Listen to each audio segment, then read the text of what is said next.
urusan-urusan dunia. Kadang-kadang banyak orang mengatakan, nah pesantren tuh nggak ada harapan ke depannya. Dan kalau sudah hafal Qurannya, rizkinya datang. Coba lihat, yang hafal Quran Musa, yang haji bapak ibunya. Yang hafal Quran Ahmad dan Kamil. Yang keliling dunia siapa? Ibunya ikut, temannya ikut, murabinya ikut.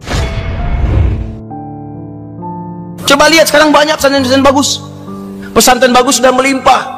Bahkan pesantren yang mengajarkan matematikanya unggul, fisikanya bagus, Qurannya sampai hatam, sampai hafal Quran, nahunya, sorofnya, balaghahnya, ilmu arudnya, ada banyak. Itu kebanggaan Pak, Bu. Jangan tertipu oleh urusan-urusan dunia. Kadang-kadang banyak orang mengatakan, nah pesantren tuh nggak ada harapan ke depannya. Ya pesantren paling cuma bisa ceramah. Ya Anda juga paling cuma bisa ngumpulin duit setelah itu meninggal. Dan kita buktikan di hadapan Allah Subhanahu wa Ta'ala, kalau sudah meninggalkan sama statusnya. Ya, dan silahkan cek. Demi Allah saya katakan, tidak ada ulama yang pensiun, tidak ada ustadz yang pensiun. Saya belum pernah dengar. Maaf Pak, saya kira sampai di sisi saya ceramah, saya pensiun. Gak ada. Silahkan cek. Jadi ketika Anda mendekatkan diri kepada Allah, menyiapkan anak-anak Anda, masukkan ke pesantren, biarkan dia menghafal Quran. Ingat ya, ingat yang mau saya sampaikan ini. Orang-orang yang mengejar akhirat itu mustahil ketinggalan dunia. Bahkan dunianya dilimpahkan oleh Allah lebih daripada orang-orang mendapatkannya, lebih daripada orang-orang biasa yang mendapatkannya. Dan dulu orang-orang kita dulu, walaupun ada yang mau dimasukkan ke sekolah umum, itu syarat pertamanya tetap dia harus menghafal Quran dulu dan menyempurnakan sholatnya. Karena itu orang-orang yang pakar di bidang-bidang umum bahkan itu diketahui pada hafal Quran Pak, Bu. Dan cepat, begitu hafal Quran, semua cabang ilmu yang lain terbuka dengan mudah.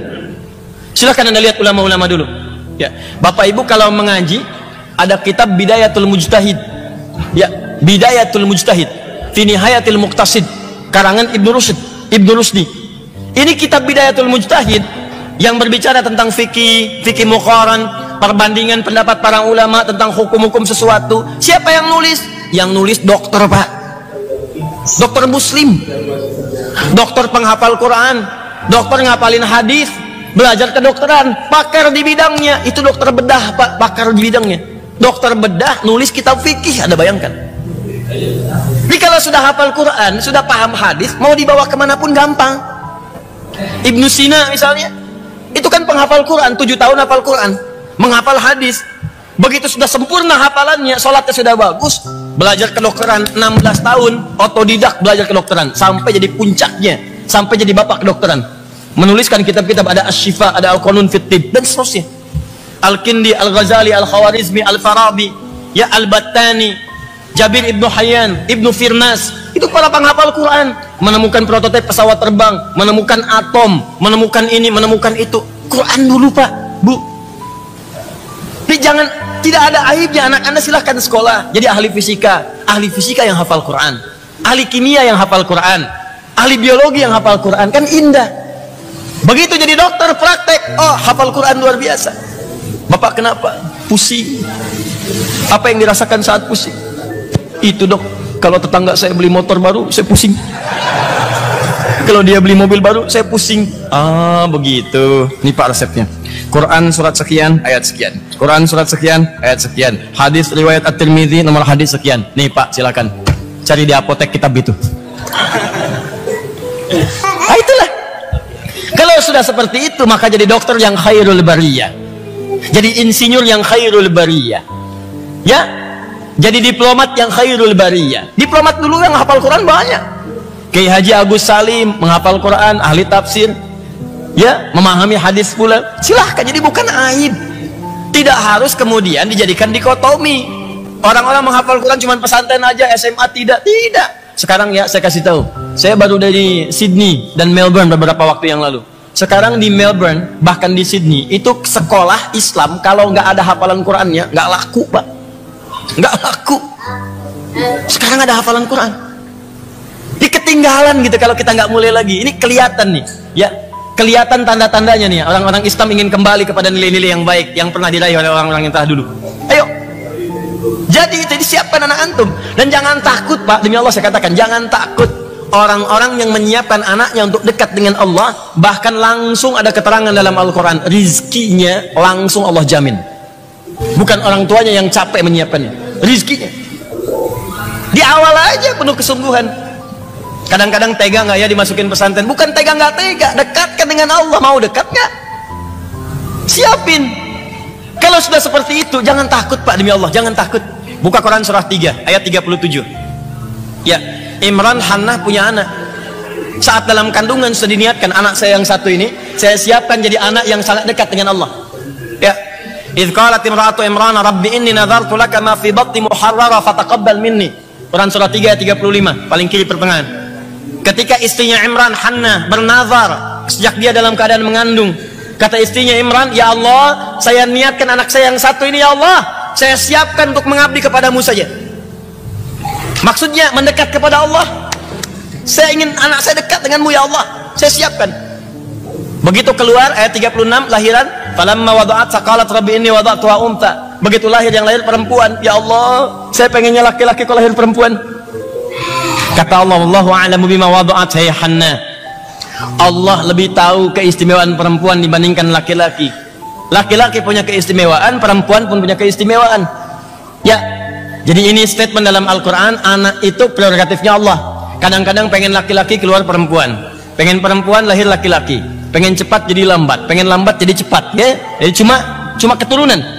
Tapi kata Allah, di balik itu semua ada nilai-nilai kebaikan yang saya tetapkan untuk kehidupan keluarga engkau. Cuma pesannya bagi kita, jangankan laki-laki, perempuan pun kalau mau disiapkan dekat dengan Allah bisa. Silahkan cek sahabiah, ulama-ulama perempuan. Sayyidah Aisyah sepeninggal Nabi, beliau mengajar, ahli hadis, ahli Quran, menerangkan makna-makna hadis. Sayyidah Aisyah. Silahkan Bu, maaf ya, ulama itu jangan dibatasi oleh laki-laki saja, perempuan juga boleh, silahkan. Sekarang ahli fikih di Indonesia yang pakar fikih perbandingan agama perempuan. Namanya Profesor Dr. Khuzaimah Tahidoyangbo, alumni Al-Azhar.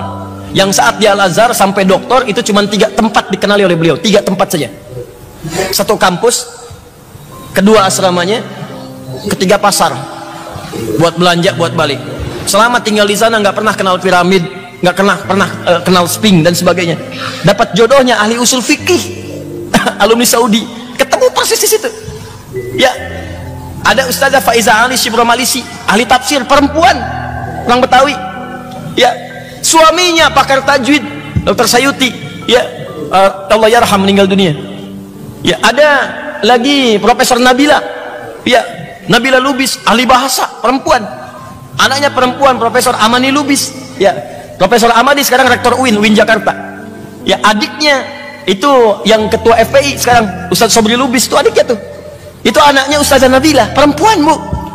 Ya, ada dulu Profesor Tuti Alawiyah, Allah yarham. Ya, Profesor Zakia Darajat, ya, itu perempuan, boleh silahkan.